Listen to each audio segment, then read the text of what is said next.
Abunaçılar selamünaleyküm. Bize gelen maşine karanlığa toklu maşin 4 orunduklu.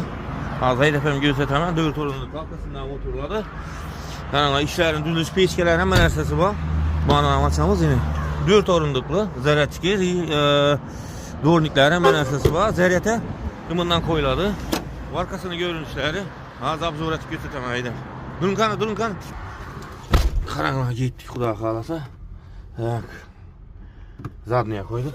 Metanla o çirtene karanlığa metanla o çirtene. Metan o çirt. Metanda bu turum İslam'ın ersede. Doğru aydalıp getirir vardı. Yettik arkaya kudağa kalasa.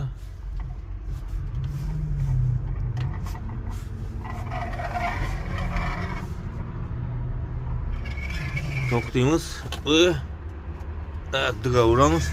Dı periyot gittik kudağa kalasa. Peşkesen yakamız. Peşkeni yaptık. Peşkesen bu aynalar parlanmıydı. Benim olan ayda değilseniz buladı.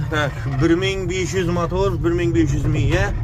65'lik akümülatörden 6 akümülatör bilen çıkarsanlar. Özü bulma yürüyüşüne gap yok maşinin. Zor. Basıp para arasından onu yine. Bir kolda başkarlar vardı. Yürüttüranlarınızı. Dımbır addi. Şimdi bir strax inersemez. Aynı kısa metan yok. Vakti zorlayken. Peşkesine koşup koyar. Ayna parlanacak. Kimedir gerek buladı olmasa yine yürüyüşleri hemen esası tak. Zor gap yok. Bakoyla iki anda iki bakoyu kolunu gösterdi. Umuman skorus yok. Hiç nerse yok. Basit bir teoresle aylanamız. Hop toktuyumuz. Addi zadniye koyduk. Zadniye yürüyüşü. Ana indi periyot. Avtomat polni.